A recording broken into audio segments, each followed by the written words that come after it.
Foundation द्वारा आयोजित राष्ट्रीय शिक्षा नीति 2020 शिक्षण मंथन या चर्चा सत्राच्या दुसऱ्या दिवशीच्या पुष्पामध्ये मी आपल्या सगळ्यांचं फॉर्च्यून फाउंडेशनच्या वतीने स्वागत करतो। आज आपल्यामध्ये मंचावर उपस्थित आहेत आदरणीय सौ स्मिताताई बोकारे, त्याचप्रमाणे आदरणीय डॉक्टर मृणालताई दस्तुरे आणि आदरणीय अंजुताई भूतानी। मी या तिघींचं या ठिकाणी स्वागत करतो। आपल्याला सर्वांना माहिती आहे की आजच्या या दुसऱ्या दिवशीच्या सत्रामध्ये आपण शालेय शिक्षणावर चर्चा करणार आहोत। जेव्हा या पद्धतीने शिक्षा नीती निश्चित करण्याचं काम सुरू झालं त्यावेळेस विविध शाळांमधून आणि केंद्र सरकारने इनपुट्स मागवले होते। या तिघी ज्या विविध संस्थांमधून या ठिकाणी बोलण्याकरता आलेले आहेत या सर्वांनी आपापले इनपुट्स इनडायरेक्टली आपलं कॉन्ट्रीब्युशन ही शिक्षण नीती आणि बनवण्याच्या याच्यात देखील दिलेलं होतं। आज त्याचा अभ्यास करून आपल्या समोर या शिक्षण नीतीच्या अंतर्गत शालेय शिक्षणाला कशा दृष्टीने विचार केलेला आहे आणि या शालेय शिक्षणाच्या माध्यमातून आणि कशा पद्धतीने शिक्षण क्षेत्रात एक परिवर्तन घडवून आणण्याचा प्रयत्न होणार आहे याची कल्पना आपल्याला या सत्रांच्या माध्यमातून देण्यात येणार आहे। मित्रांनो, या ठिकाणी आजच्या विषयात साधारणतः नवीन शिक्षण पद्धतीमध्ये 3 वर्ष अंगणवाडी आणि त्याच्यानंतर 12 वर्षाचं शालेय शिक्षण असं आहे। म्हणजे एकंदरीत 15 वर्ष 3 वर्ष ते 18 वर्षाचा विद्यार्थी किंवा विद्यार्थिनी होईपर्यंत त्याच्या शिक्षणाचा विचार याच्यात करण्यात आलेला आहे। यावेळेस पहिल्यांदाच शिक्षणाच्या ह्याच्यात 6 वर्ष ते 18 वर्षाच्या जागी आता 3 वर्ष ते 18 वर्ष अशा पद्धतीचा विचार करण्यात आलेला आहे आणि ही एक वेगळ्या प्रकारची गोष्ट आहे। त्याचीही चर्चा या ठिकाणी होणार आहे। बंधू आणि भगिनींनो, या ठिकाणी प्राथमिक शिक्षण जे आहे हे मातृभाषेतून दिलं जावं अशा पद्धतीचा विचार देखील शिक्षण नीतीमध्ये अंतर्भूत आहे। त्याची चर्चा या ठिकाणी होईल। मूल्यांकन विद्यार्थ्यांचं कसं करणार याच्या बाबतीतली चर्चा देखील या ठिकाणी होणार आहे। टीचिंग एड्स आणि टीचिंगच्या पद्धती, शिकवण्याच्या पद्धती याच्यात होणारा बदल याची देखील चर्चा या ठिकाणी होईल। 5वी पर्यंतचं शिक्षण मातृभाषेत झालं पाहिजे अशी आणि नीतीची आणि या ठिकाणी भावना आहे, परंतु त्याचबरोबर 6वी नंतरचं शिक्षण हे व्यावसायिक आणि इंटर्नशिप सहित अशा पद्धतीचा विचार देखील या ठिकाणी मांडण्यात आलेला आहे। या संपूर्ण विषयावर चर्चा करण्याकरता विश्लेषण करण्याकरता आपल्यामध्ये उपस्थित आहेत माननीय अंजुताई भूतानी। आपण MA MPhil आहात, आपण गोल्ड मेडलिस्ट आहात BA मध्ये, MA मध्ये सिल्वर मेडलिस्ट आहात। आपला 30 वर्षाचा आणि शिक्षण क्षेत्राचा अनुभव आहे।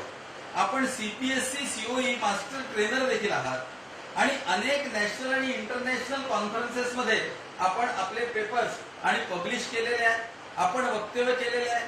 अनेक विचार समूहांमध्ये जाऊन आपण आपले विचार स्पष्टपणे प्रकट करता।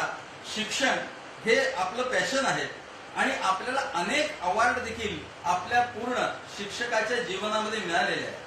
आज आपल्याला माहिती आहे भारतीय विद्याभवन सारख्या एका नामांकित शिक्षण संस्थेमध्ये भारतीय विद्याभवनच्या शाळेच्या प्रिन्सिपॉल म्हणून आपण कार्यरत आहात। मी फॉर्च्यून फाउंडेशनच्या वतीने माननीय अंजुताई भूतानी यांचं स्वागत करतो।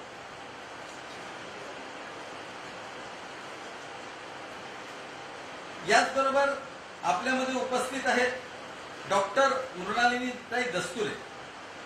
डॉक्टर मृणालिनीताई दस्तुरे या ठिकाणी आपल्या साऊथ पॉइंट कॉन्व्हेंटच्या आणि प्राचार्य म्हणून कार्यरत आहेत। त्यांच्या शिक्षकी आणि व्यवसायात येण्यापासून तर त्यांच्या विद्यार्थी दशेमध्ये ज्या पद्धतीने संशोधनाची वृत्ती त्यांची राहिली त्याचंच प्रत्यंतर आपल्याला त्यांच्या संपूर्ण आणि कालखंडामध्ये आपल्याला दिसतं। आपण अनेक अवॉर्ड आपल्याला प्राप्त झालेले आहेत। त्याचबरोबर आपण एक यशस्वी प्रिन्सिपॉल म्हणून असलेला अवॉर्ड देखील आपल्याला मिळालेला आहे। आपण फिजिक्स मध्ये MSc आणि BEd हे चांगल्या रँकमध्ये आणि थर्ड ऑर्डर ऑफ मेरिट अशा पद्धतीने आपण बीएड उत्तीर्ण आपलं केलेलं आहे. आपली पीएचडी फिजिक्स मध्ये आहे. त्याचबरोबर विविध कल्पनांच्या आधारावर विविध प्रकारचे कार्य करण्याची आपली वृत्ती आहे, आपली पद्धत आहे. आणि त्याच्यामुळे मी पाहून राहिलो की मागील 10-12 वर्षांपासून international principles educational conference alternate इयरला आपण नागपुरात आयोजित करता. देश विदेशातले विविध शाळांचे प्राचार्य, प्रिन्सिपल्स, हेडमास्टर्स हे त्या ठिकाणी येतात आणि अनेक कार्यक्रमांचं आयोजन त्याच्या माध्यमातून होतं. मलाही आपल्या एका कार्यक्रमात येण्याचा योग लाभला, ज्यावेळेस आपले पूर्व प्रेसिडेंट माननीय एपीजे अब्दुल कलाम साहेब हे त्याच्या उद्घाटनाला या ठिकाणी उपस्थित झाले होते आणि त्यावेळेसही मला त्याचा लाभ घेण्याचा प्रसंग आला. माननीय मृणालिनीताई, आपण या ठिकाणी आलात, आपलं स्वागत आहे. मी फॉर्च्यून फाउंडेशनच्या वतीने आपलं स्वागत करतो.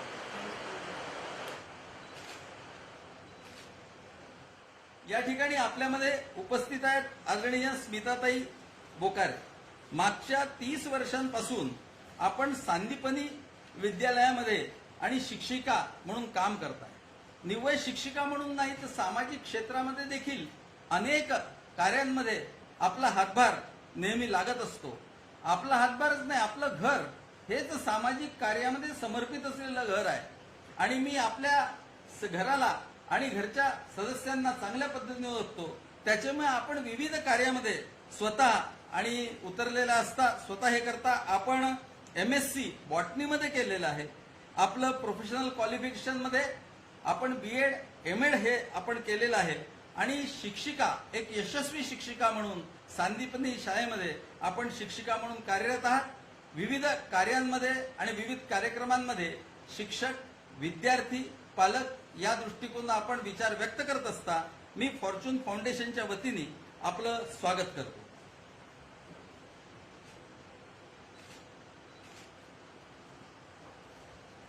आपल्यामध्ये अधिक वेळ न राहता मी माननीय स्मिताताईंना विनंती करतो की आपण आपले विचार या ठिकाणी व्यक्त करावे. त्यानंतर मृणालिनीताई बोलतील आणि त्याच्यानंतर अंजुताई बोलतील आणि मी आपली रजा घेतो. धन्यवाद. मंचावर उपस्थित प्राध्यापक अनिलजी सोले सर, प्राचार्य बुटानी मॅडम, प्राचार्य दसुरे मॅडम आणि फॉर्च्यून फाउंडेशननी हा जो कार्यक्रम आखला आहे अतिशय स्तुत्य असा आहे. आणि गणेशोत्सवाच्या दरम्यान हा कार्यक्रम होतोय. बुद्धिदेवता गणेश आहे आणि टिळकांनी देखील हेच अपेक्षित होतं की गणेशोत्सवादरम्यान अशा काहीतरी कार्यक्रमाचं आयोजन झालं पाहिजे. आणि मला असं वाटतं हा दुग्ध शर्करा योग आहे आणि म्हणून त्यांचं एकदा अभिनंदन करते.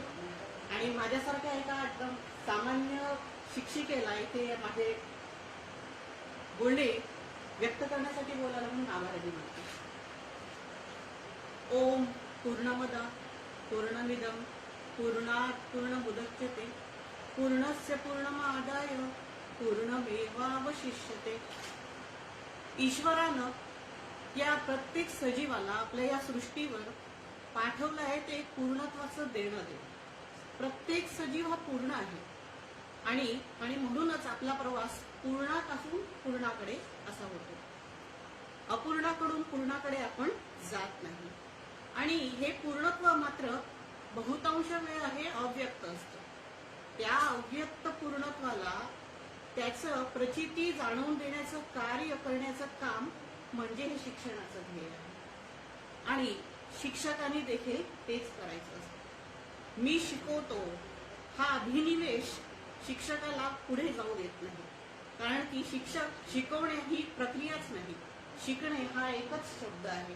मराठी भाषेमध्ये किंवा कुठल्याही भारतीय भाषेमध्ये शिकवणे हा शब्दच मुळात नाही आहे. आणि शिकणे हा एकच शब्द आहे.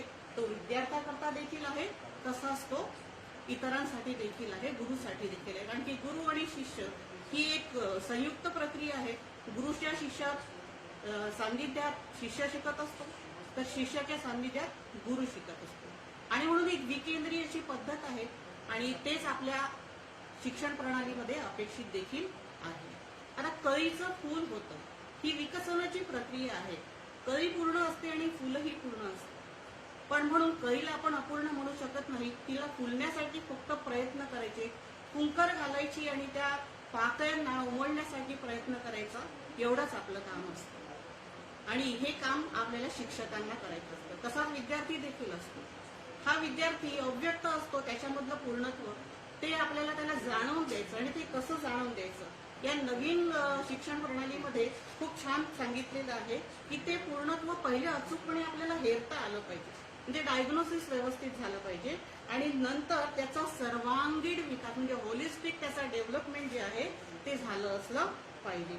आणि पुढे सातत्याने आणि तत्परतेने यासाठी शिक्षकांनी तयार असायला हवं.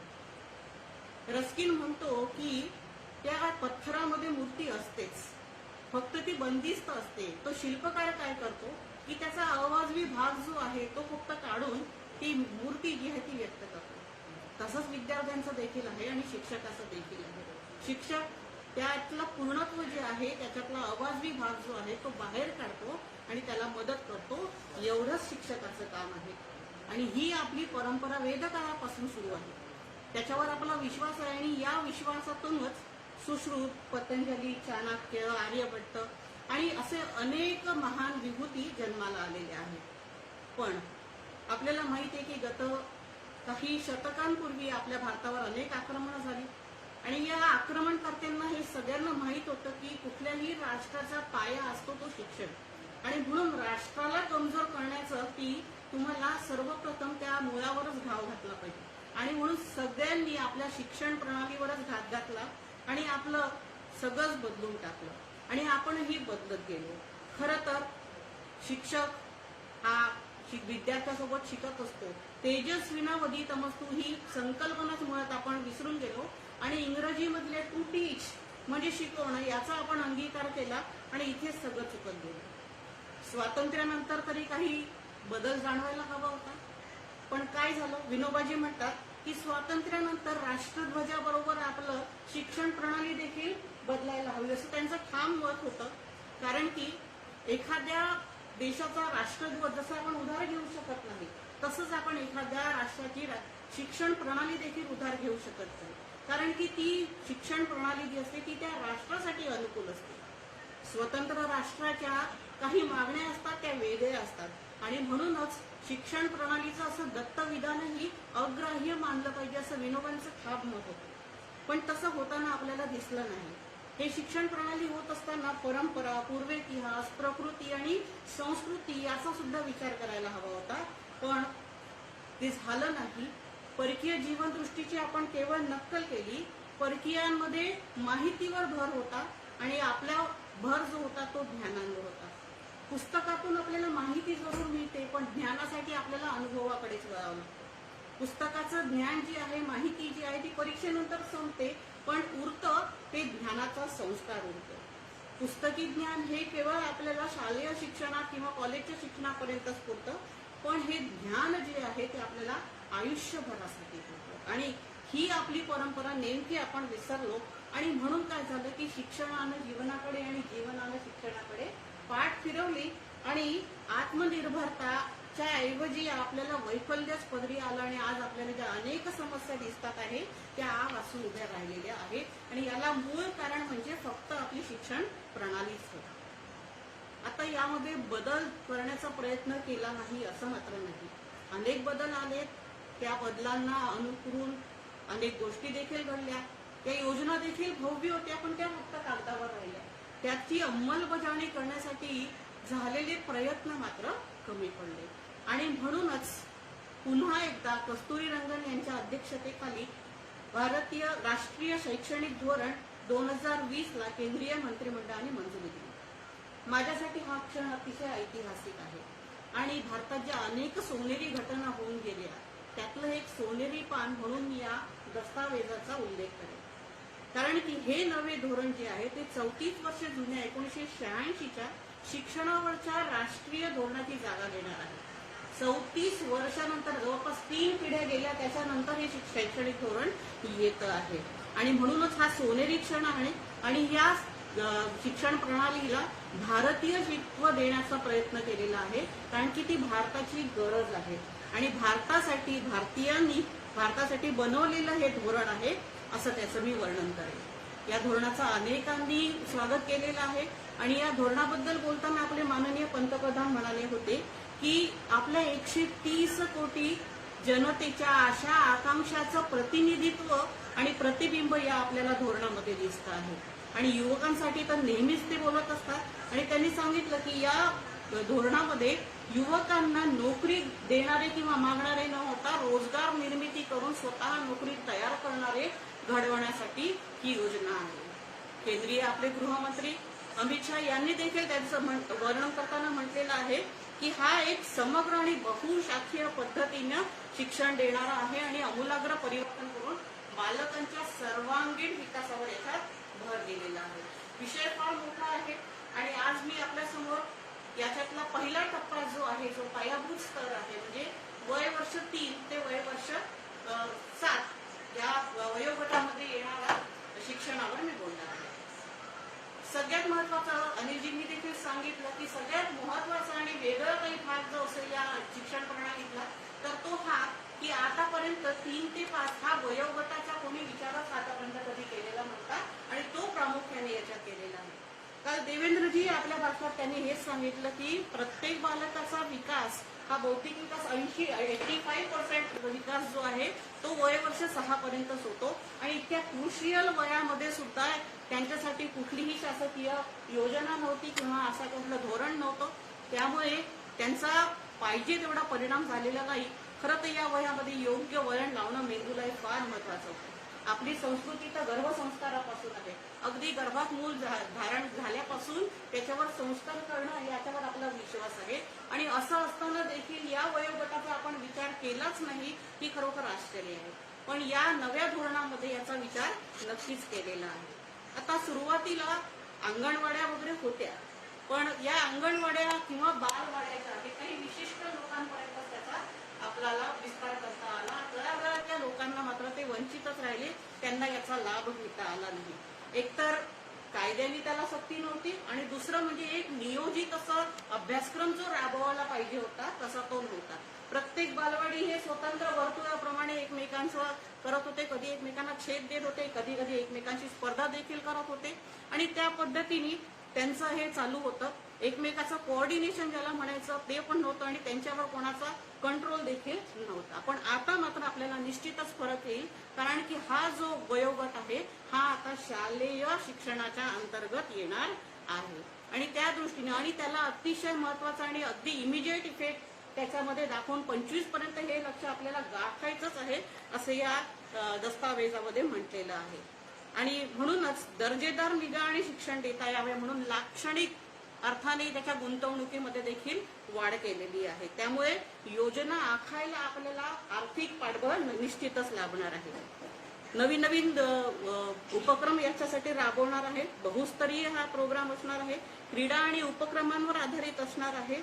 भाषा, अंक, मोजणी, रंग, आकार, कोडी, हस्तकला, चित्रकला आणि इतर सर्व ललित कला जसं नाटक आहे, कठपुतळी हे सगळं पूर्वीपासूनही चालू होतच. ते आता पुन्हा नव्याने आपल्याला करायचं आहे, कारण की या माध्यमातून प्ले वे मेथड ज्याला म्हणतात त्या पद्धतीनंच मूल जे आहे ते शिकत असतं आणि तेही मातृभाषेतून शिकावं हाही आपला आग्रह आहे, कारण की मातृभाषा ही सहज असते, त्याच्यासाठी आपल्याला वेगळा प्रयत्न करावा लागत नाही. ती सतत आपल्या कानावर अगदी गर्भात असल्यापासून पडत असते आणि म्हणून मातृभाषा किंवा स्थानिक भाषेतून हे शिक्षण दिलं जावं याकडे त्याचा हे राहणार आहे. शिवाय यासोबतच लहान वयातच मूल्य त्यांनी जोपासावी, स्वच्छतेचं मूल्य त्यांनी जोपावं, सार्वजनिक स्वच्छता असो किंवा वैयक्तिक स्वच्छता असो हे देखील त्याच्यामध्ये अंतर्भूत करण्यात आलेलं आहे. याशिवाय त्यांची भौतिक वाढ फार महत्वाचं आहे. या एज ग्रुप मधली मुलं जी असतात त्यांच्या भौतिक वाढीमध्ये अनेक समस्या उत्पन्न होतात आणि म्हणून त्यांच्या वाढीकडे लक्ष देणं आणि हे देखील त्यांचे स्नायू मुख्य म्हणजे की आजकाल काय होतं की बालवाडीपासूनच पेन हातात दिलं जातं मुलांच्या आणि त्यांच्या हाताची बोट जी असतात ती देखील तयार झालेली नसतात आणि अशा काळात त्यांना लिहायला आणि याला करायला शिकवतात आणि पुढे जाऊन सगळ्या त्याच्यामध्ये आपल्याला कॉम्प्लिकेशन्स आलेले दिसतात आणि म्हणून त्यांचा मसल्सचा कसा काय विकास होईल त्याची देखील काळजी घेण्यात येणार आहे. आणि मुख्यत्वे सामाजिक आणि आर्थिकदृष्ट्या जे मागासलेले आहेत अशा लोकांना जास्त त्याचा फायदा आहे. त्याच्यातलं सगळ्यात महत्त्वाचं आहे, कारण की शहरामध्ये आपल्याला हे सगळं होताना दिसतं आहे. प्रश्न फक्त आदिवासी किंवा खेड्यांमध्ये आपल्या जिथपर्यंत आपण पोहोचू शकत नाही अशांपर्यंत ही योजना जाणार आहे. त्या योजनेचं आणखी एक महत्त्वाचं आहे. त्यासाठी आता काय करावं लागेल तर बाल्यावस्थेतील शिक्षणासाठी अभ्यासक्रम आणि अध्यापन शास्त्र याचा एक आराखडाच तयार करणार आहे. या आराखड्यात फक्त वयोगटातले 3 ते 5च नाही तर 0 ते 3 या अंतर्गत देखील काय काय सूचना त्यांच्या वाढीसाठी कराव्या लागणार याच्यासाठी मार्गदर्शन केलेलं असेल. आणि या अंगणवाड्या बालवाड्या ज्या आधीच आहे, आता लोक म्हणतील की आधीच्या अंगणवाड्यांचं काय, ते लोक बेरोजगार होतील, तर असं काहीही होणार नाही आहे. ज्या अस्तित्वात असलेल्या अंगणवाड्या आहेत त्यांना आपण प्रभावशाली करणार आहोत.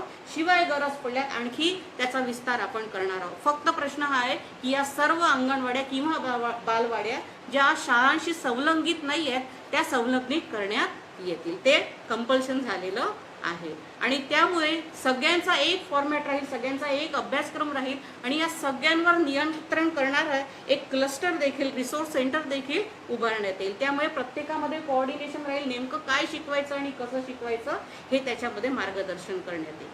तर या सगळ्यात महत्त्वाचं त्याच्यामध्ये पायाभूत साक्षरता आणि अंकज्ञान मुलांना यावं हा त्याच्यातला मूळ हेतू आहे. आणि तेही कसं तर परिणामकारक, आकलनपूर्ण आणि मानसिक क्षमतांबरोबर भाषा आणि अंक ओळख होणं त्याच्यात अपेक्षित आहे. आता उपाशीपोटी तर हे होऊ शकत नाही, त्याच्यासाठी माध्यान्ह आहार आपण सुरू केलेलाच आहे, पण त्याचंच पुढे एक्सटेन्शन करून सकाळची न्याहारी सुद्धा इथे देण्यात येणार आहे. आता पुन्हा प्रश्न येईल की सकाळची न्याहारी सगळ्या शाळांमध्ये कशी देता येईल, तर जिथे ती देता येणार नाही ते चणे फुटाणे आपले जे पारंपरिक अन्न आहे किंवा त्या स्थानिक फळांचा देखील त्याच्यामध्ये समावेश करता येईल. आणि ते मिळाल्यामुळे पौष्टिक खाद्य मिळाल्यानंतर मुलं चांगल्या पद्धतीने शिकतील अशी अपेक्षा. आणि याचा विस्तार आता त्यांनी पुढे देखील केलेला आहे. आतापर्यंत अंगणवाडीपर्यंत तो होता आणि पुढे त्यांच्या वाढीचा आलेख आणि आरोग्य तपासणी हे पुढे देखील करण्यात येणार आहे. या सगळ्यासाठी NCERT जी संस्था आहे ती प्रशिक्षण कार्यक्रम राबवणार आहे. कारण की आतापर्यंत अंगणवाड्यांचं स्वरूप आणि आता येणाऱ्या अंगणवाड्याचं स्वरूप हे अगदीच भिन्न राहणार आहे आणि म्हणूनच हे प्रशिक्षण त्यांना देणार आहे.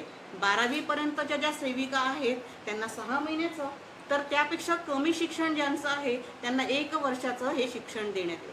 पुन्हा प्रश्न येईल की अंगणवाड्या आणि मग वर्षभर चालूच नाही होणार का, तर तसं नाही. हे शिक्षण जे आहे ते दूर शिक्षणाच्या माध्यमातून देणार आहे. याच्यासाठी डिजिटल DTH सेवा आणि स्मार्टफोन्स यांच्या माध्यमातून ते देणार आहे, जेणेकरून ते आपलं कामही व्यवस्थित करतील आणि सोबत ते प्रशिक्षण देखील घेतील. आणि आश्रमशाळा आणि आदिवासी बहुल भागामध्ये देखील या योजना लागू होणार आहे. हे सगळ्यात महत्त्वाचं. इथे ज्या सेविका येणार आहेत त्यांना स्थानिक भाषा जर येत असेल तर त्यांना प्राधान्याने इथे समाविष्ट करून घेणार, कारण की त्या मुलांची भाषा जर तुम्हाला आली तर तुम्ही लवकर त्यांच्याशी कनेक्ट होता आणि त्यांच्याकडून काम करून घेता. म्हणून स्थानिक भाषा, इथे भाषांचा देखील विस्तार करणं या योजनेमध्ये समाविष्ट आहे. आणि या सगळ्याची अकाउंटेबिलिटी जी आहे ती केवळ शिक्षण मंत्रालयाची राहणार नाही, तर महिला बाल कल्याण विभाग, आरोग्य आणि कुटुंब कल्याण मंत्रालय तसंच आदिवासी विभाग यांच्या संयुक्त देखरेखीखाली या बालवाड्या काम करणार आहेत. सगळ्यांनाच माहिती आहे की पाया भक्कम असेल तरच इमारत मजबूत होते आणि हे तत्व ध्यानात घेऊन मूलभूत शिक्षणाची ही योजना आहे. आणि या योजनेअंतर्गत पुढे ज्या वर्गांसाठी त्यांना जायचं आहे त्याची तयारी, पक्की तयारी याच्यामध्ये करून घेतली जाणार आहे. अनेकदा आपण टीव्हीवर, चॅनल्सवर वाचत असतो, सर्वे होत असतात. कालही माननीय देवेंद्रजींनी सांगितलं की 6वीतल्या मुलाला 3रीचं पुस्तक वाचता येत नाही, 5वीतल्या मुलाला साधी वजाबाकी बेरीज करता येत नाही. वाहिन्या काय करतात, अशा बातम्या दाखवून फक्त त्यांचा TRP वाढवतात. पण आपल्यासारखे जे प्रबुद्ध नागरिक आहेत त्यांची मात्र काळजी यांनी वाढते. त्या काळजीचा देखील विचार इथे केला आणि म्हणूनच पायाभूत साक्षरता आणि अंकज्ञान याच्यावर फार फार भर याच्यामध्ये दिलाय. आता हे कसं होणार, तर दर्जेदार साहित्य उपलब्ध करण्यासाठी एक सशक्त प्रणाली इथे उभारली जाणार आहे. आणि ही योजना 2025 पर्यंत नक्की आपल्याला हे लक्ष्य प्राप्त करायचं आहे. आणि म्हणून वाचन, लेखन, गणन या क्षमतांचा विकास होण्यासाठी राष्ट्रीय स्तरावर जे शिक्षक पोर्टल आहे त्या पोर्टलवर भाषा आणि गणिताचे जे टीचिंग एड्स आहे, साहित्य जे आहे त्याची बँक तयार करून सगळ्यांना ती उपलब्ध होईल, जेणेकरून सगळ्यांना समान असं ते आपल्याला साहित्य पुरवता येईल. आणि दुसरं म्हणजे शिक्षक कमी पडते, म्हणून शिक्षक भरतीचा म्हणजे पुन्हा रोजगार निर्मिती याच्यामध्ये आलेलीच आहे. तर शिक्षक भरतीचा कार्यक्रम इथे घेण्यात येईल. आणि शिक्षक आणि विद्यार्थी हे जे गुणोत्तर, हा जो रेशो आहे तो 30:1 असा केला जाणार आहे. आणि अतिदुर्गम भाग जर असेल तर तिथे 25:1 असा केला जाणार आहे. आता केवळ शिक्षकांच्या भरोशावर हे लक्ष जे आहे ते प्राप्त होणं शक्यच नाही.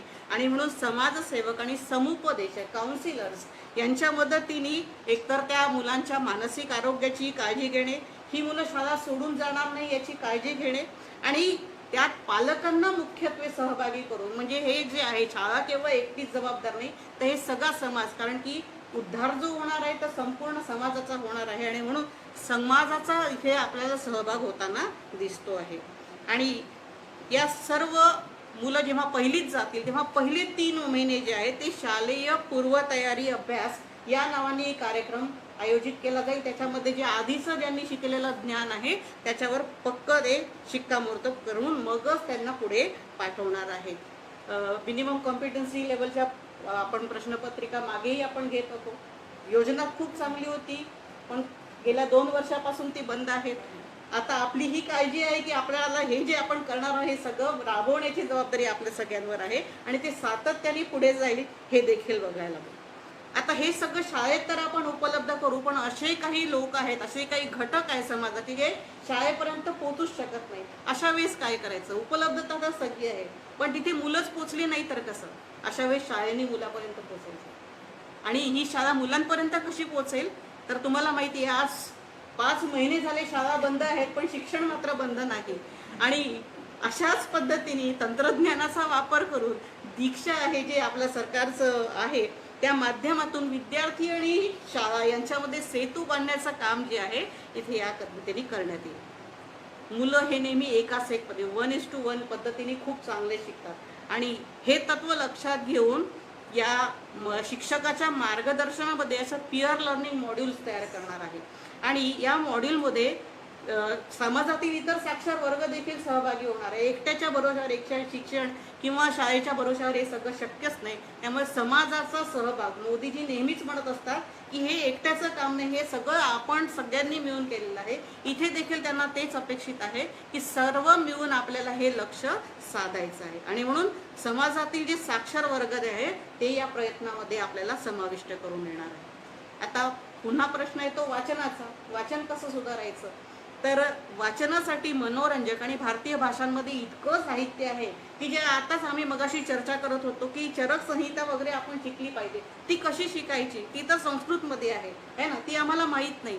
तर ती आपल्याला माहीत करून घेण्यासाठी त्याला अनुवादित करणं गरजेचं आहे, कारण की प्रत्येक जण प्रत्येक भाषा शिकू शकत नाही, इतक्या भाषा आहेत. आणि म्हणून ज्या ज्या भाषा आहेत त्या भाषातलं जे साहित्य, दर्जेदार साहित्य आहे त्याचा अनुवाद पुन्हा तिथे एम्प्लॉयमेंट आलं सर. आणि तशी सगळी पुस्तकं ही सार्वजनिक वाचनालय, डिजिटल माध्यमातून किंवा शाळेच्या वाचनालयामध्ये शाळेच्या नंतर ही मुलं ती वाचन करू शकतील, जेणेकरून केवळ टेक्स्टबुक वाचून कोणाचीच भाषा समृद्ध होत नाही, तर अशी सर्व भाषा येतील आणि ती प्रेरणादायी असतील, त्याच्यातून व्यक्तिमत्व घडतील. तर अशा लायब्ररी, त्याच्यासाठी एक नॅशनल बुक प्रमोशन पॉलिसी देखील ठरवण्यात येतील. आणि मला भिलार गाव आठवतं, आपण जे तयार केलेलं आहे मी मुलांना दाखवते देखील. आणि आम्हाला पाठ्यपुस्तकामध्ये त्याचा पाठ देखील आहे, त्याचा उल्लेख देखील आहे, फार महत्त्वाची गोष्ट आहे. आणि मला असं वाटतं ते भिलार गाव सगळ्या पूर्ण भारतभरासाठी एक मॉडेल ठरावं. आणि अशा प्रकारची गावाच्या गावं आपण जर का पुस्तकांचं गाव म्हणून विकसित केलं तर जास्त फायदा होईल. इथे शाळांना केवळ शाळेत मुलांना शिकवण्यापर्यंतच हे ठेवलेलं नाही आहे, तर समाजातील घटकही त्या शाळेच्या लायब्ररी घेऊन पुस्तक वाचून स्वतःला अपग्रेड करू शकतात. तर वाचन क्लब उभारून अशी वाचन संस्कृती रुजवण्याचाही इथे मानस आहे. आणि नंतर प्रश्न येतो की मुलांच्या गळतीचा. पहिल्या वर्गामध्ये तर मुलं येतात, सर्व शिक्षा अभियानांतर्गत बराच परिणाम आपल्याला झालेला दिसतो. पहिल्या वर्गात मुलं येतात, पण दुसऱ्या वर्गापासून मुलांची गळती सुरू होते. या गळतीचा देखील इथे विचार केलेला आहे की या सगळ्या शाळाबाह्य मुलांना या पुनश्च या धारेमध्ये आपल्याला कसं आणता येईल. आणि 100% विद्यार्थी जे आहे ते माध्यमिक स्तरापर्यंत कसे पोहोचतील याची देखील आपण उद्दिष्ट ठेवलेलं या धोरणामध्ये आहे. याची प्रभावी अंमलबजावणी करायची आहे. भौतिक सुविधा त्यांना उपलब्ध करून द्यायची आहेत आणि वसतिगृह आहेत स्पेशली मुलींसाठी, कारण की मुलींना फार अडचणी येतात शाळेमध्ये शिकायसाठी आणि म्हणून वसतिगृह आणि शाळेत येण्यासाठी वाहनांची व्यवस्था करण्यात आली आणि नाहीच येऊ शकले तर पुन्हा शाळेने त्यांच्यापर्यंत पोहोचायचं आहेच. आणि म्हणूनच प्रवासी श्रमिकांचा आता प्रश्न आपण या कोविड-19च्या काळामध्ये बराच बघितला आहे ना, ते फिरत राहतात. अशा मुलांचं काय, तर अशा मुलांसाठी एक समाजसेवी संस्थांच्या मदतीने शाळेला पर्यायी असं एक अध्ययन केंद्र देखील उभारण्यात येणार आहे, जे केंद्र या शाळा आणि या विद्यार्थ्यांना शिक्षणाच्या मुख्य धारेमध्ये आणण्यास आपल्याला मदत करते. शिवाय नियमित त्यांच्या हजेरीची पडताळणी देखील घेतली जाईल. प्रयत्न भरपूर करायचे आहेत, सगळ्यांना काम भरपूर आहे आणि हे केवळ शाळेची किंवा शिक्षण मंत्रालयाची जबाबदारी नाही, तर आपल्या सगळ्या प्रबुद्ध नागरिकांची देखील जबाबदारी आहे. असा पूर्ण हा आराखडा जो आहे याला पायाभूत शिक्षण म्हटलेलं आहे, याच्यामध्ये घेतलेला आहे. आता याचा पुढचा जो टप्पा आहे त्याच्यावर बोलण्यासाठी मी दस्तुरे मॅडमला इथे आणते. रिस्पेक्टेड अनिलजी, नेहमीच माझं श्रद्धास्थान आहे. My fellow speakers, respected Anju ma'am, very good friend of mine, respected Bokare ma'am, and all people who are listening to this program, a very warm good evening to one and all present here. First of all, I must congratulate Fortune Foundation for arranging this thing so that we could reach up to the normal people. My sincere thanks to Anilji and all the members of this Fortune Foundation. Early childhood care and education was very nicely explained by Bokhare ma'am. I am supposed to take the further part. This education policy is not new. This education policy is the most awaited policy. Anju ma'am and few principals, they have sent their feedback for this policy, and this is the most awaiting thing.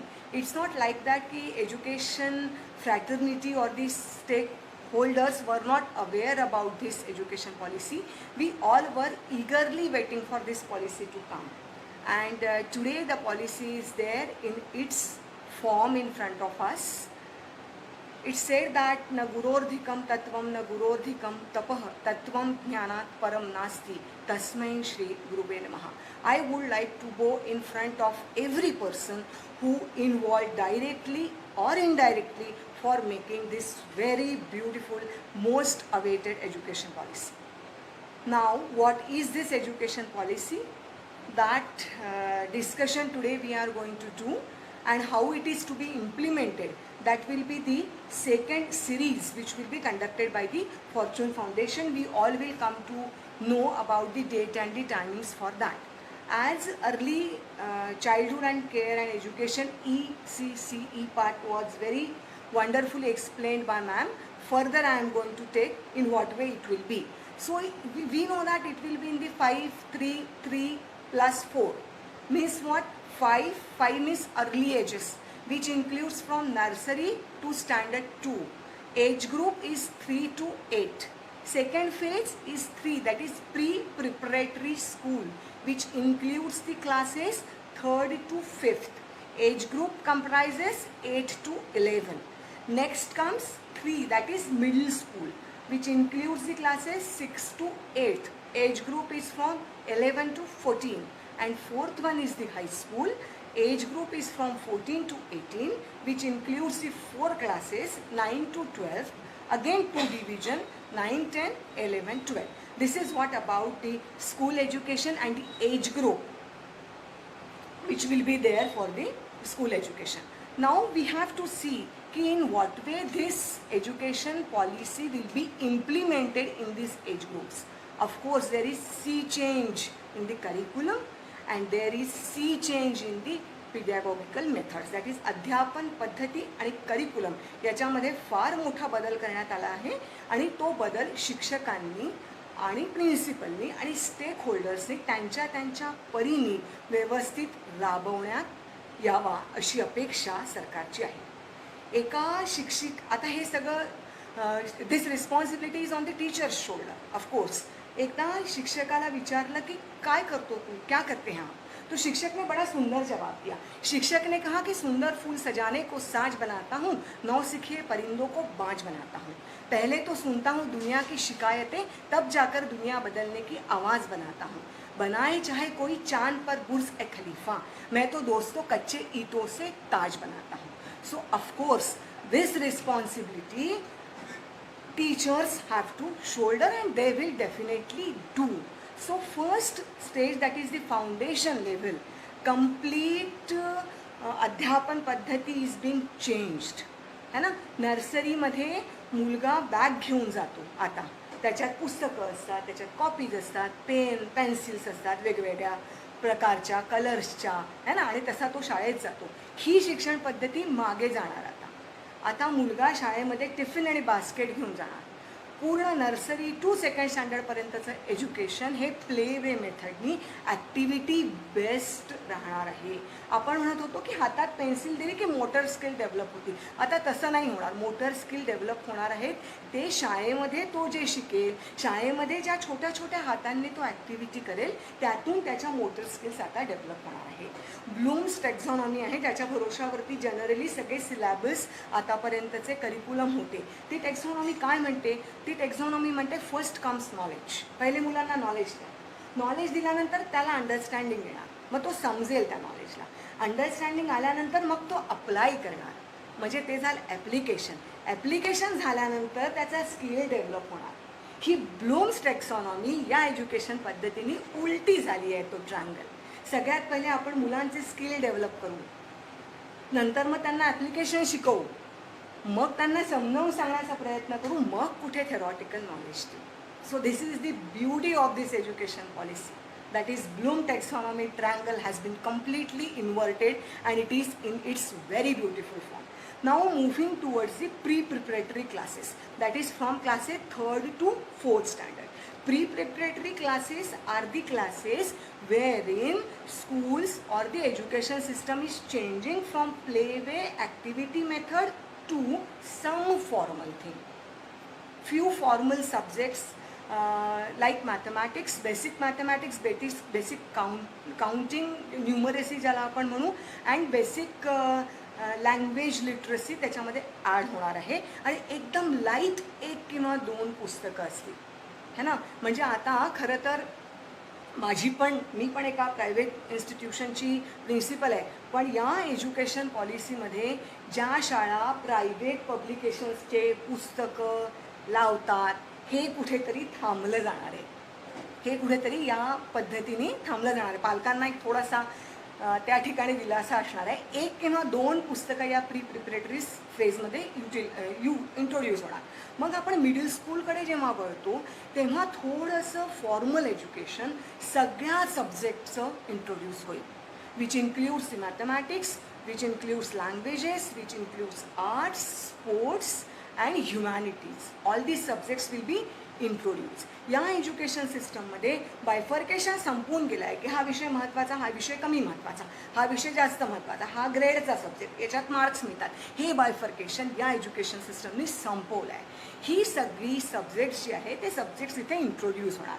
त्यानंतर जेव्हा आपण हायस्कूलमध्ये जाऊ तेव्हा हेच subject थोड्याशा elaborate मॅनरनी ज्याला आपण म्हणू multidisciplinary approach will be there towards every subject based on the middle school. तर त्याच्यामध्ये काय काय असणार आहे, त्याच्यामध्ये कशावरती भर दिला जाणार आहे.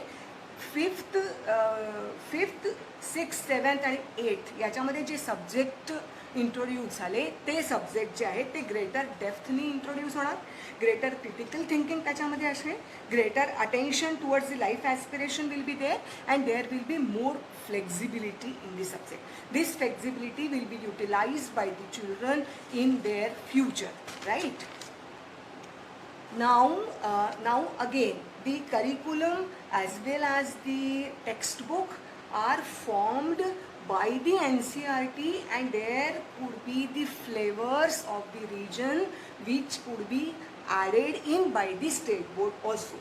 This is what it is being said, in what way the methodology, pedagogy and the curriculum will be there. Now, as I told you, ki complete holistic approach is there. As madam explained it very clearly, in ECCE, more emphasis is given on the teamwork, cooperation, coordination, personal hygiene, social hygiene. These are the values which are to be inculcated among the children when they are small. So on the basis of same values, again introduction of the subjects are done. Complete holistic approach will be there. Increased flexibility is there. Things are not very much clear to all of us in what way that flexibility will be there, but of course arts and the sports are the main subject, which is the education system of the Finland.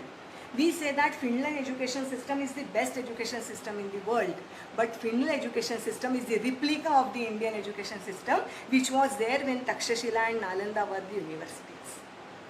But now we cannot say ना कि दी कहाँ का बस निज अतीत की रे तेरा कल्याण न होगा, पुरखों के चिंतन से केवल स्मरण रहे कल्याण न होगा, राइट? सच है, जगत गुरु थे हम भी, कभी विश्व में पूजे जाते, घर घर भूखा पेट दिखा अब, भीख मांगते लाज न खाते, जब प्रताप सा भूखा रहकर लड़ने का अभिमान न होगा, पुरखों के चिंतन से केवल स्मरण रहे कल्याण न होगा. We cannot repeat these things again and again कि this is education system which is there in India, which is the ancient education system. Yes, it is, लेकिन लाया नहीं था ना अभी तक. That education system is the ancient education system. But this government has fruitfully put this most awaited education system and very beautifully. Then importance of the languages. Marathi माणूस एक मेला खूप अभिमानाने गाणं म्हणतो, है ना?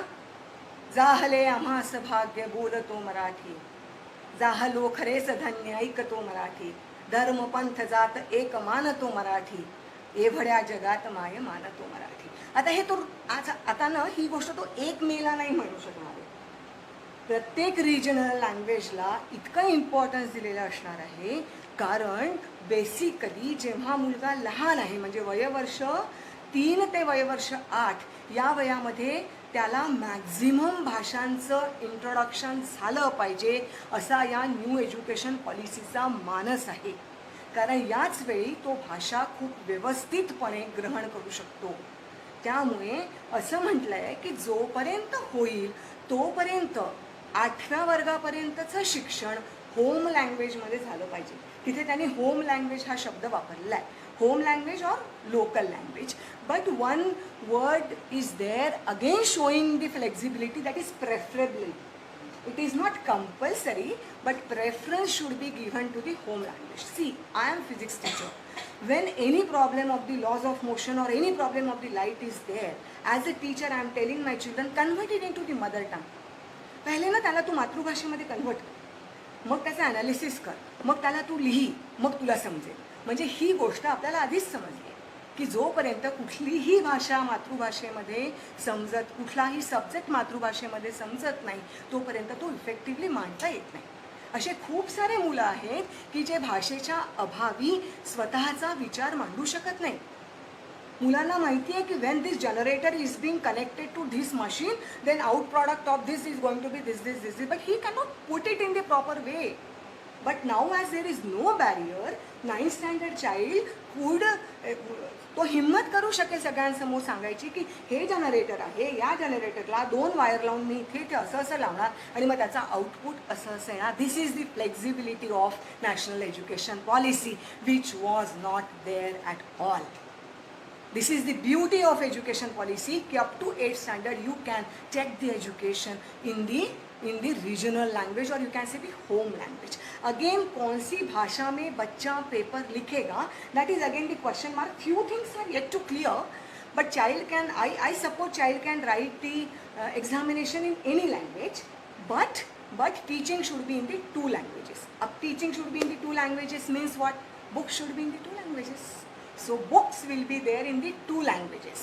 One the book will be in the English and replica of the same book will be there in the regional language. Means teachers has to use the two languages at a time while teaching in the class so that concept will be clear.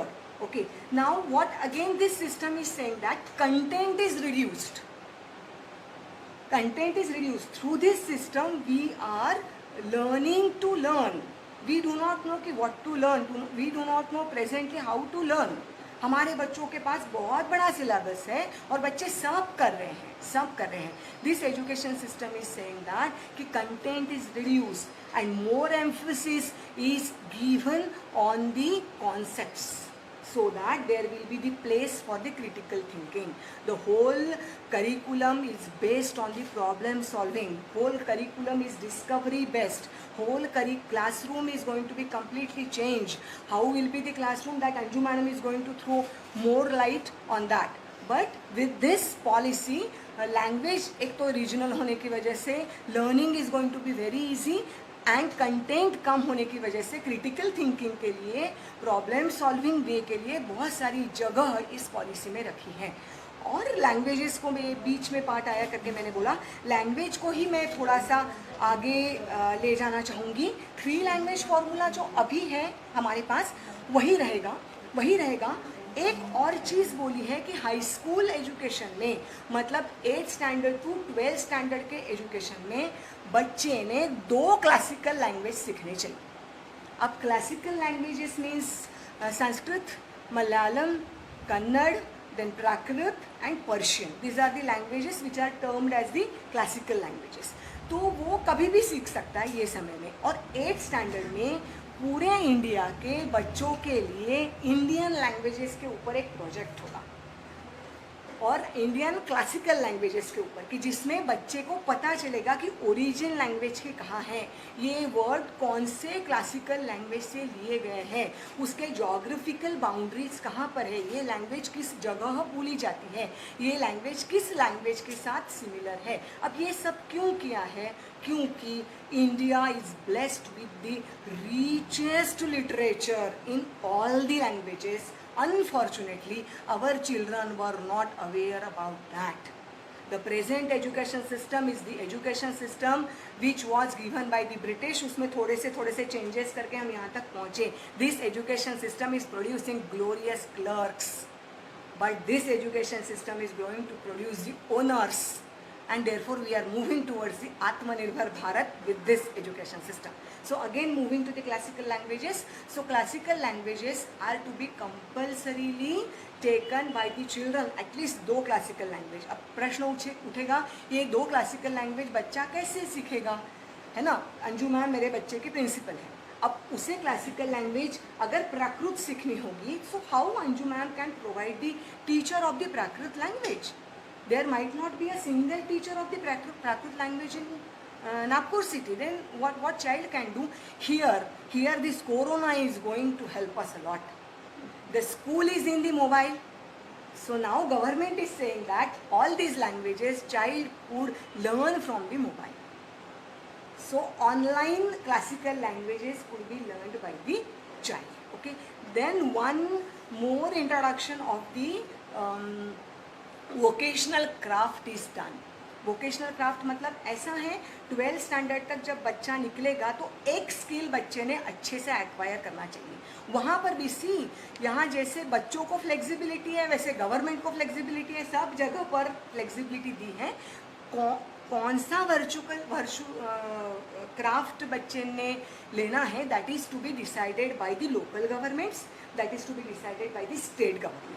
Okay, and books will be first formed by or prepared by NCERT, and government guidelines are saying that on the guidelines of the NCERT, state board can add the regional flavors to the book and convert that book into the different state languages. Means curriculum and pedagogy which will be decided by NCERT, same in little improvised or the different form to be implemented in the various regions. So this is what all about the approach of this education policy, and now how the classroom will be, how beautiful classroom is going to be, what are the changes to be done in the classroom, all these approaches, और जो मैंने छोड़ा है वो सारी चीज़ें Anju madam को cover करने के लिए मैं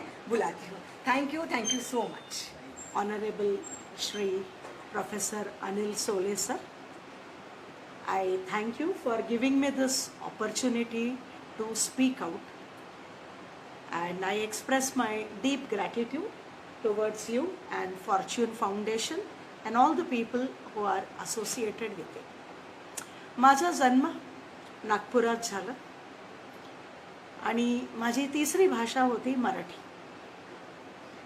मराठीत मी थोडी बहुत कादंबऱ्या वाचले, मंगेश पाडगावकर, पु ल देशपांडे वाचले, वाचन केले त्यांचे. जिथं मी राहते त्या लोकल भाषा मी शिकली आणि थोडी बहुत मराठी मानसिकता, मराठी माणुसकी माझ्यात शिरली.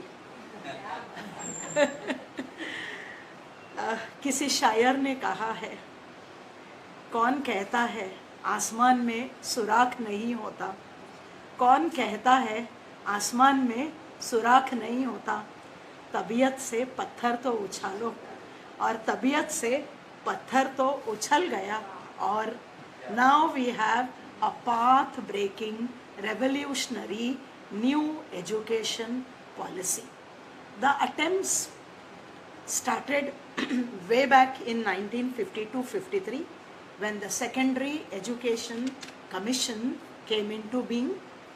Then 1964 we had Kothari Commission, which made many observations, and maybe some of the observations must have found expression in new education policy.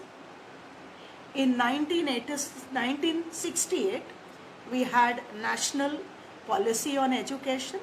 Again in 1986, another National Policy on Education.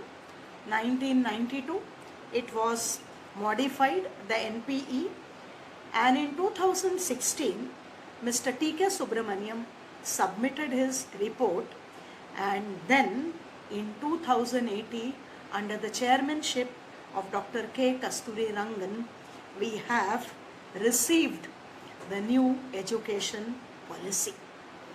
The best thing about this new policy is it marks a departure from traditional education, and it is a progressive shift, and it will cater to the needs of the child, that is cognitive, social, emotional, life skills, social skills, and so many things.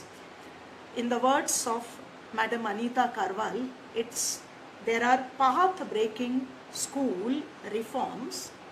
There are 27 major headings in it, and 10 headings are devoted to school education, with 7 being common. And the best thing is, it is based on our needs, it is based on empirical research, and it is deeply rooted in Indian ethos, and it represents a paradigm shift.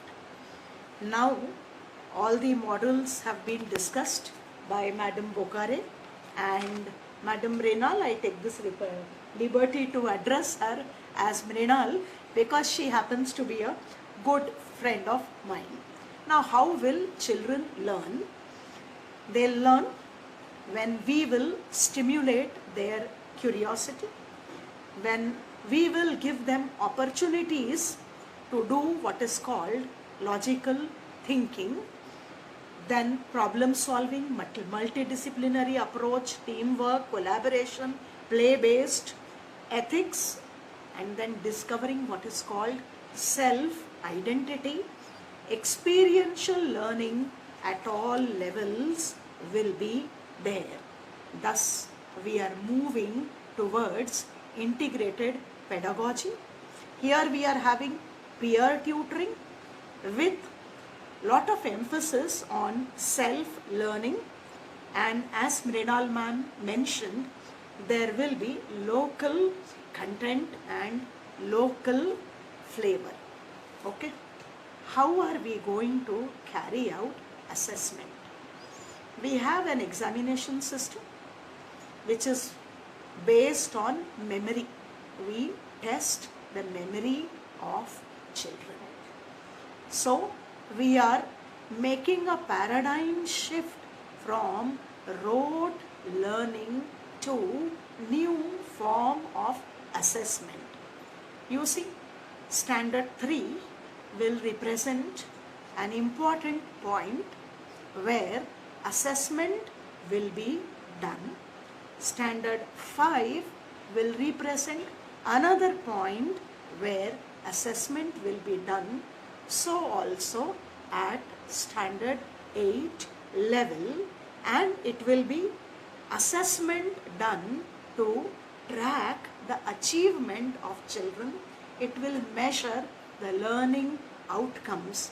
The testing will be done for developmental purposes by PARAK, that is performance, assessment, review and analysis of knowledge.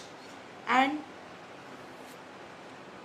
this also marks, a major shift from rote learning.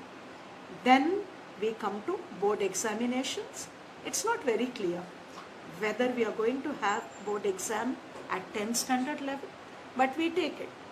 Supposing it is at 10th standard level and 12th standard level. So what will the boards test? The board will test core competencies. They will test knowledge application, and the government plans to search, find out viable models for the 10th and 12th boards. A student will be allowed to give examination twice, and best of the two will be considered. Then, like this year, CBSE experimented, NCERT experimented, they offered maths at 2 levels, that is basic and standard. So this, papers will be offered at 2 levels in maths, beginning with maths and other subjects like science and mathematics at basic and standard. Then what kind of question paper it will be? It will be testing, as I said earlier, core competencies. It will test not just the content.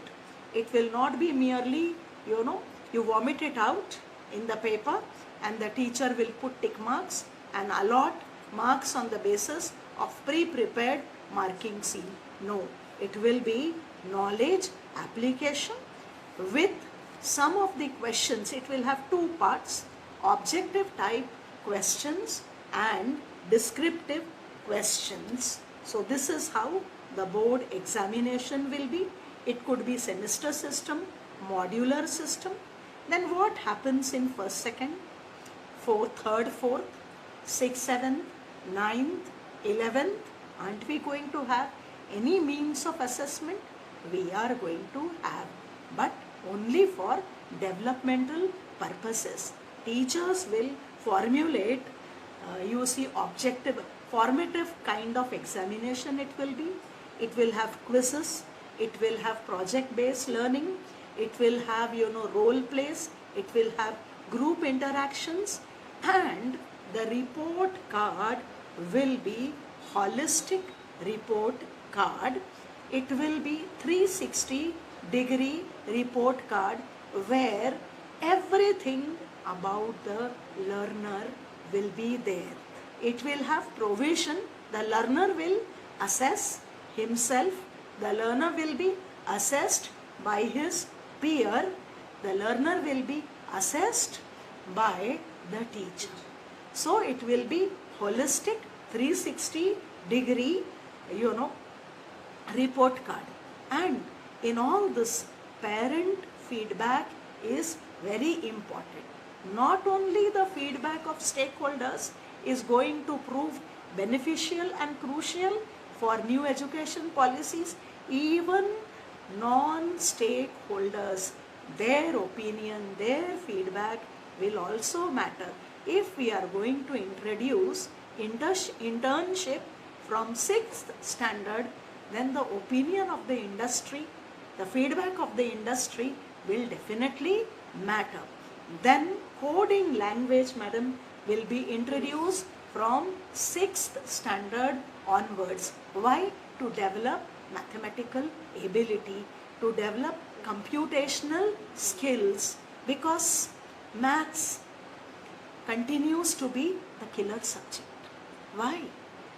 So we are going to work on this. A framework will very soon come in this direction. Then how are we going to track the progress of each and every child? There is a national agency, Parak will do it.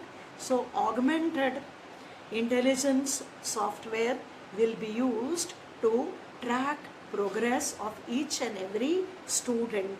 So involvement of parents will be there, and then we better prepare our teachers for this, paradigm shift. Maybe, as it has been discussed yesterday in detail, TETs will be strengthened, and it gives me real pride, to call myself a professional now. Till yesterday, I was a teacher, but now national professional standards are there. Even a teacher will be considered a professional. And then we come to the impact of this educational policy. You see, there was a gap in industry and education.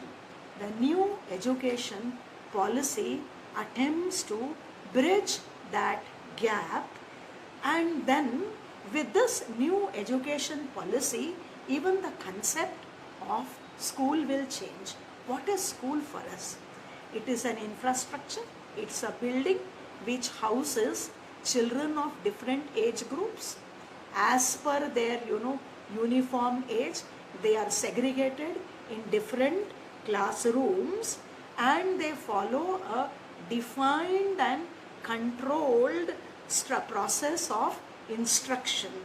The concept is, it is disciplined learning that takes place in current situation. The focus is on conditioning of mind in a classroom controlled by sources, not even resources. That is the bane of the current educational system. Now, it will be a paradigm shift.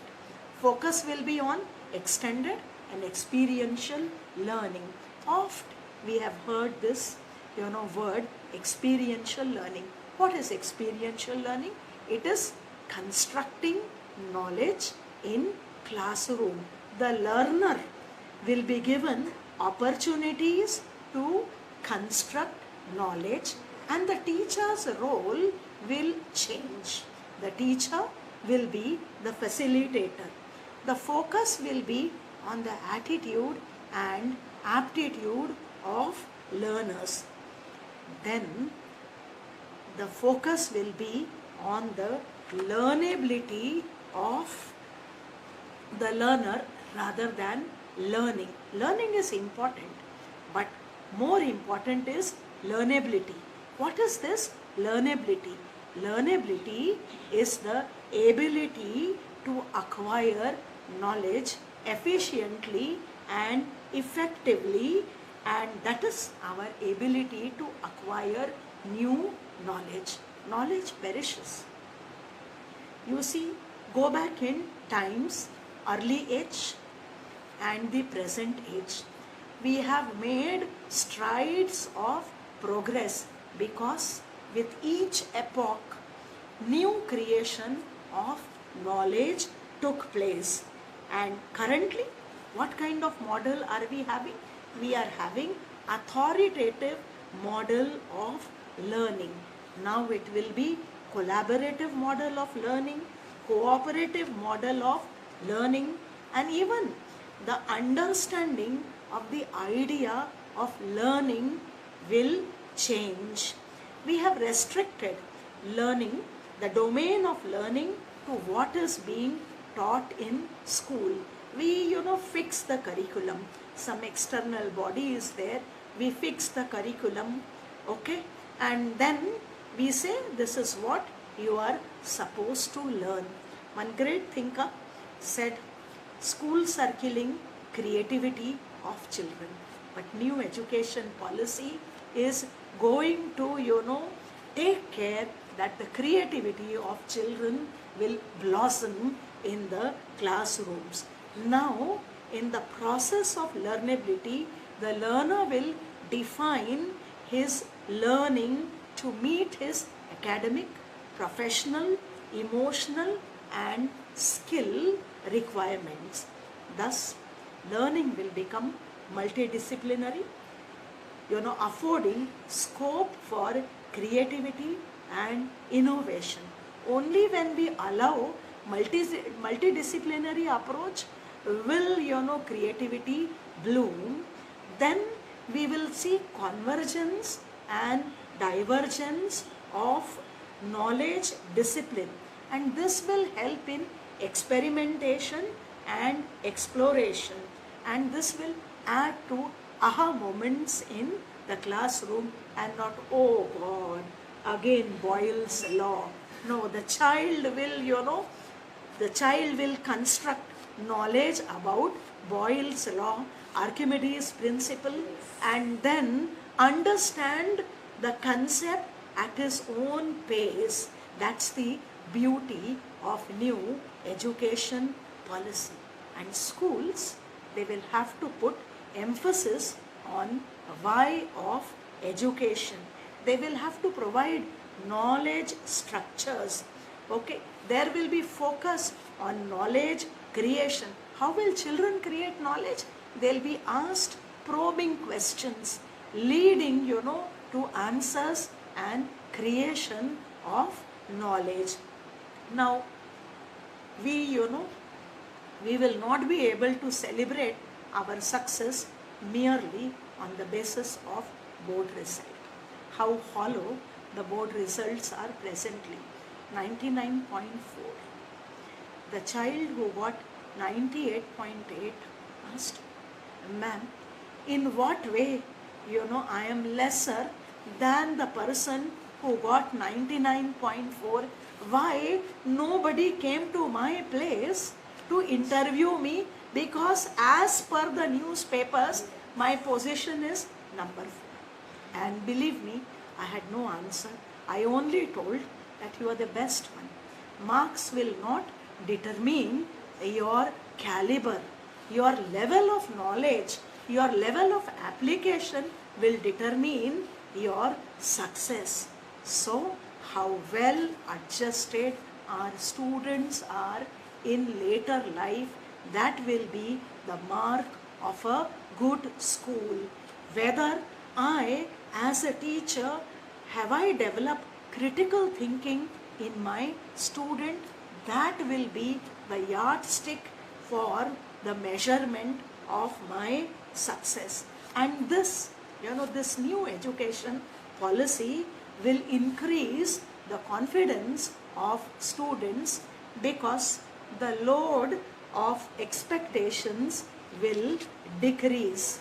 With knowledge creation, social construction of knowledge will be crucial, and it will lead to scaffold learning, which I will touch upon later in my discourse. The pedagogical process will seek to reinvent itself to suit the needs of learners, and the pedagogical leaders and teachers will have to re-energize themselves. They'll have to recharge themselves continuously in order to relocate themselves, because we teachers are here not to teach but to learn, as Madam said it.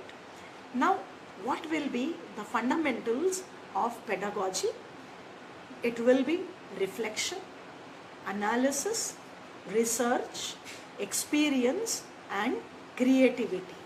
So now classroom scenario will be very different. There won't be a teacher standing on a high pedestal. Teacher and children both will work together. The teacher may also learn from students, especially in this age of information explosion. Okay?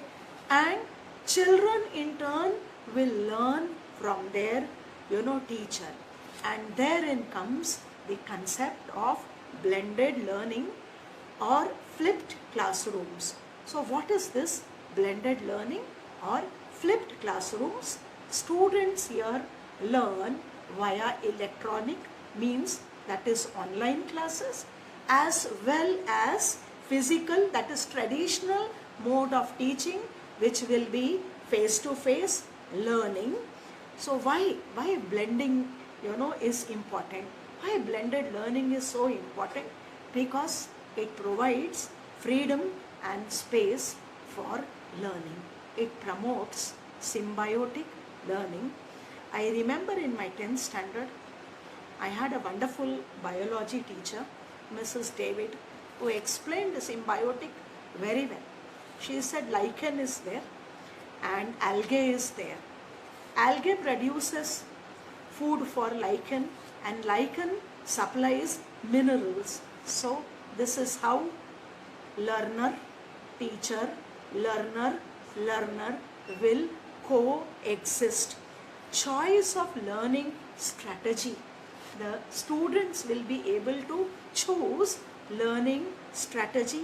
There will be choice of learning tools. You see, the teacher has prepared the video and the child feels he must add on something to the video. He downloads something from somewhere and perfects it, adds his own learning and understanding of the topic to the video, and then goes to the classroom well prepared, where the teacher is there to help him navigate the concept. Thus, it will be integrated learning experience. I would like to take Bloom's taxonomy, because taxonomy is going to change with new education policy. But I have taken the traditional model of Bloom's taxonomy. So you start with, remember, you have understand, you have application, you have analysis, evaluation and creating. We blend traditional learning and online learning with this. So in traditional learning, what happens? Face-to-face learning, what happens?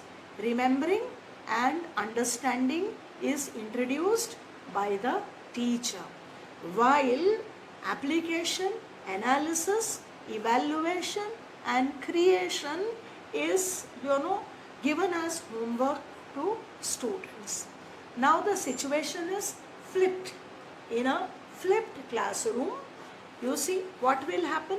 Creation, evaluation, analysis and application will be done together, both by the learner and the teacher. Together they will traverse the path, and then remembering and understanding will be given as homework. So it will be a cyclic process that will be followed. And in this blended learning, one advantage is we are going to have 4 levels of communication. The 4 levels of communication are going to be facilitator and learner. Facilitator to learner, learner to facilitator, then learner to learner, because peer learning is also going to be there. Then facilitator will give feedback to the stakeholders, and not merely parents, all other stakeholders will be involved. Then we come to scaffolding. Everything appears so easy with blended learning, virtual classrooms, online and offline. Are our children not going to encounter any difficulty in learning? Yes, they will encounter difficulties in learning, and that is where the concept of scaffolding comes. What is scaffolding? Scaffolding is the support needed by the learner when they enter when they are trying to achieve their learning goals. Who is going to facilitate or help or provide this framework? The educator is going to provide this framework with the help of some tools, and there are 4 basic categories to help students in the process of learning. The first one is metacognition. What is metacognition? That is, we learn to observe our own thinking. We learn to observe our own thoughts. We need to teach this skill to our children in order to control bullying also. So here in metacognitive part, it will direct learners to review and assess what they already know to get the cause of their learning difficulty. The second category is procedural. That is, it will direct the learners to use tools such as flowchart, graphic organizers. In this digital age, so many graphic organizers are available. We can tell the learner to choose any graphic organizer which suits his temperament as well as his needs. Then graphical representation can also be used. Then the third tool is strategic approach. Strategic approach provides students an alternative approach. Plan A does not work. Try plan B, try plan C. So alternatives are given. The fourth one is conceptual. It directs the learner what to consider. Hints are given. It's a kind of guided, approach that is followed. And then with these kind of classrooms, how will our schools appear? The formal management of learning will gradually diminish. Schools will acquire informal characters. Schools, will be like knowledge cafes where cooperative learning takes place, collaborative endeavors are pursued. I was, given this onerous task of speaking on NEP. So I was doing some exploration and I stumbled across a video and an article written by Shri G. Balasubramaniam ji, former director of CBSE. There he speaks of normal new. And this, this phrase caught my fancy, and I had an informal discussion with our director madam. She also explained to me what is normal new. So I thought, let me practice peer learning as far as new education policy is concerned. So you recall the discovery of wheel? It changed the picture of human civilization. Another epoch-making discovery was of the printing press. Then computers and internet appeared on the scene. In this present era, we don't have any epoch-making, discovery. Still, normal new is there. The normal new is our very own new education policy. According to Shri Balasubramaniam ji, the learning universe is nebulous. It is indefinite. It has infinite scope and we can add on to it. then there will be different variables to access knowledge or learning. Then the next normal new is concerns for safety and security are increasing. We find a large gap between what is existing and what are the expected professional skills. Therein, the new education policy will play a pivotal role in transforming the Indian educational landscape. Finally, everybody, I have heard so many people expressing their concerns. What about execution? What about implementation? No external agency will come on our behalf. We are going to be the catalytic change agents. The onus and the responsibility of making this new education policy a reality lies in the hands of school leaders and school teachers. So let us be ready to accept our responsibility and do our bit to make this reality. Let India become the knowledge superpower. Let it again become the Sone Ki Chidiya. Let it again become the Jagat Guru as far as Shiksha is concerned. Thank you very much. धन्यवाद. माननीय स्मिताताई, माननीय अंजुताई, माननीय मृणालिनीताई, आपण या शिक्षण प्रणालीमधल्या सगळ्यात महत्त्वाच्या टप्प्यावर आज तिघींनी चर्चा केली. कारण फाउंडेशन, प्रिपरेटरी, प्रायमरी, सेकंडरी याच्यानंतरच पुढचा हे सगळं उभं होणार आहे. आणि याच्यात ही शिक्षण प्रणाली कशा पद्धतीने आपण यशस्वी करू शकतो आणि याच्या मागे काय उद्देश आहे याची उकल आपण शिक्षिका आहातच तिघी, त्याच्यामुळे फार सुंदर पद्धतीने आणि आमच्या सगळ्या जे या फेसबुक लाईव्हमध्ये पार्टिसिपेट करून राहिले त्या सगळ्यांपर्यंत आपण पोहोचवला. त्याबद्दल फॉर्च्यून फाउंडेशनच्या वतीने मी आपलं तिघींचंही आभार व्यक्त करतो. अत्यंत व्हॅल्युएबल टाईम आपण या ठिकाणी दिला आणि आपण आज आम्हाला मार्गदर्शन केलं. निश्चितपणे याचे मिनिट्स आमच्या संपूर्ण अहवालामध्ये याचा अंतर्भाव निश्चितपणे आम्ही करू. आपण तिघींनीही शिक्षक आणि त्यांच्या या पॉलिसीला इम्प्लिमेंट करण्याच्या दृष्टिकोनातून जबाबदारी आणि त्याची ओनरशिप ही स्वीकारायची तयारी सगळ्यांनी ठेवली पाहिजे. त्यात शिक्षकांचाही वाटा फार मोठा राहणार आहे. याचं सुतवाच आपण केलेलं आहे. उद्या आपल्या शिक्षण मंथनाचं तिसरा दिवस आणि तिसरं व्याख्यान होणार आहे, चर्चा होणार आहेत. या चर्चेमध्ये उद्या 25 ऑगस्ट शालेय शिक्षण व शिक्षकाचे योगदान, शिक्षक एक दृष्टिकोन या विषयावर डॉक्टर मधुश्रीताई सावजी, अखिल भारतीय मंत्री विद्याभारती या औरंगाबादहून आपल्याशी चर्चा करणार आहेत.